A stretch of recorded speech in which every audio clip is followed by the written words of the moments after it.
برسوں پہلے کا ذکر ہے کہ آسٹریا میں ایک بادشاہ ایسا بھی گزرا ہے جسے سونے کے زیورات پہننے کا بہت شوق تھا، مگر وہ صرف خالص سونے کے زیورات ہی پہنتا اور ان میں ہیرے موتی وغیرہ لگوانا پسند نہیں کرتا تھا، بلکہ نفرت کرتا تھا۔ ایک روز اس کے دربار میں مصر کا تاجر آیا۔ وہ اپنے ساتھ خالص سونے کی اینٹیں لایا تھا۔ مصر کا سونا دنیا بھر میں مشہور تھا اور کہا جاتا تھا کہ اگر دنیا میں سب سے زیادہ خالص سونا پایا جاتا ہے تو وہ سرزمین مصر ہے۔ چنانچہ آسٹریا کے بادشاہ نے مہنگے داموں سونے کی ساری اینٹیں خرید لیں اور تاجر خوشی خوشی اپنے وطن لوٹ گیا۔ بادشاہ نے اپنے شاہی سونار کو بلایا اور اسے حکم دیا کہ وہ اس کے لیے سونے کے مختلف زیورات جیسے ہار، انگوٹھیاں اور تاج وغیرہ بنائے۔ سونار سونے کی تمام اینٹیں لے گیا اور دن رات ان پر محنت کرنے لگا۔ وہ چاہتا تھا کہ خالص سونے سے انتہائی خوبصورت زیورات تیار کرے تاکہ بادشاہ خوش ہو کر اسے انعام و کرام سے نوازے۔ سونار کا ایک بچپن کا دوست تھا جو لوہار تھا۔ دونوں کی دوستی کی لوگ مثالیں دیتے تھے۔ ایک روز تو لوہار اپنے سونار دوست کو ملنے اس کے گھر گیا تو اس نے دیکھا کہ سونار سونے کے زیورات تیار کر رہا ہے۔ تاہم اس نے غور کیا کہ سونار بہت ہی پریشان تھا اور اس نے پریشانی کی وجہ پوچھی تو سونار کہنے لگا، یار میں چاہتا ہوں کہ بادشاہ کے لیے خوبصورت ترین زیورات بناؤں، مگر زیورات کی ایسی بناوٹ نہیں بن رہی جو خوبصورت لگے۔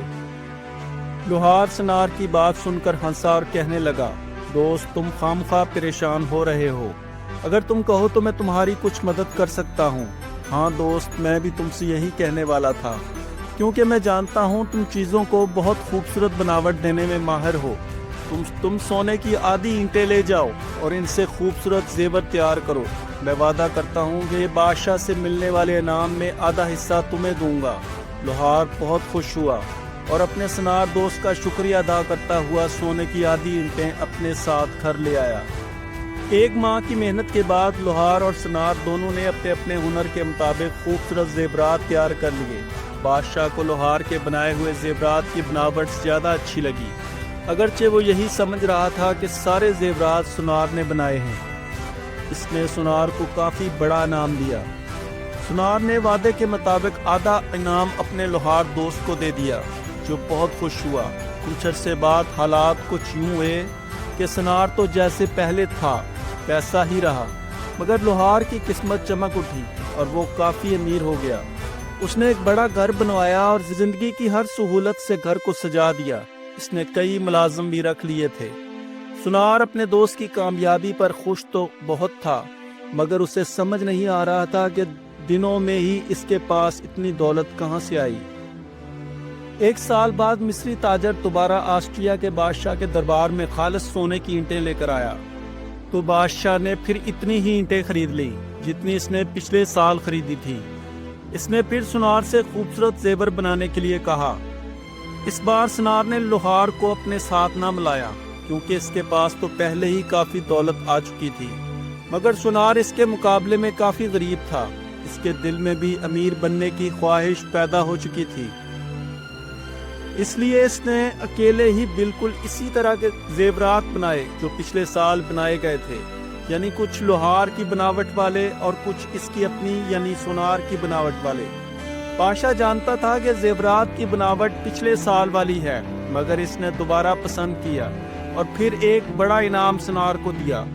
اب بادشاہ کے پاس ایک ہی بناوٹ کے دو زیور تھے، اس لیے اس نے یہ فیصلہ کیا کہ وہ آدھا دن پرانے زیور جبکہ باقی کا آدھا دن نئے تیار ہونے والے زیور پہنے گا۔ پہلے دن اس نے ایسا ہی کیا، مگر وہ بہت پریشان ہوا۔ اس نے اگلے روز بھی ایسا ہی کیا اور پریشان ہو کر ایک جگہ بیٹھ گیا۔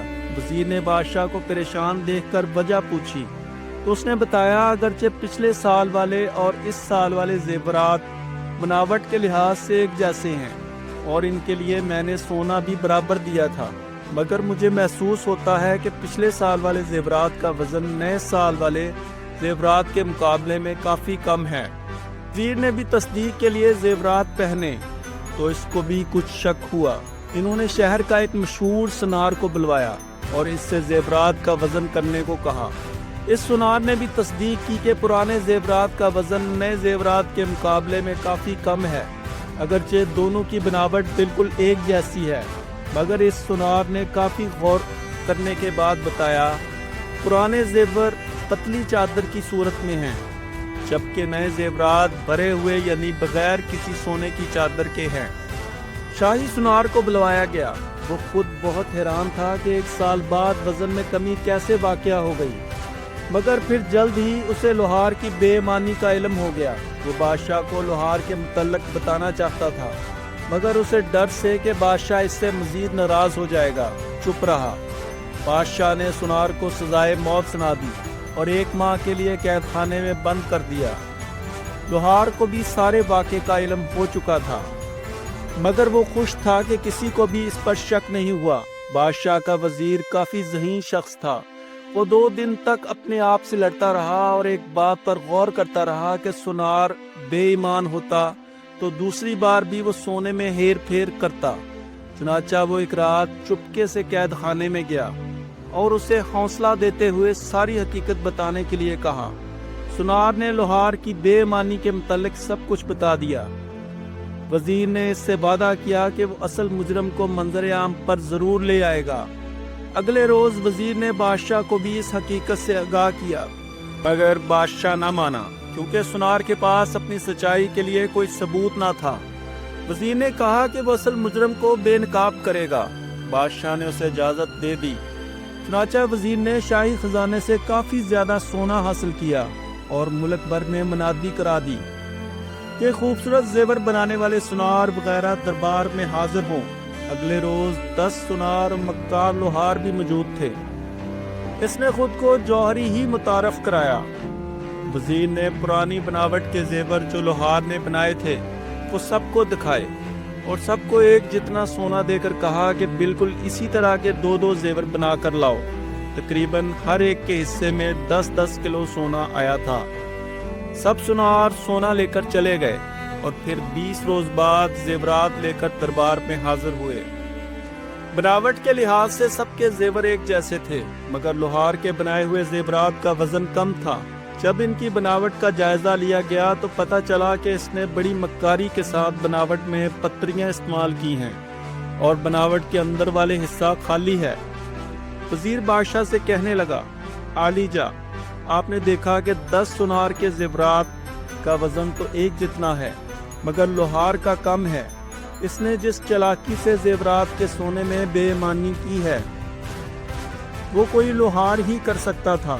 شاہی سونار بے قصور ہے کیونکہ اس نے بھی اس کے بنائے ہوئے زیورات کو دیکھ کر اسی طرح کے نئے زیور بنائے، مگر وہ یہ نہیں جانتا تھا کہ تمام زیورات اندر سے کھوکھلے ہیں۔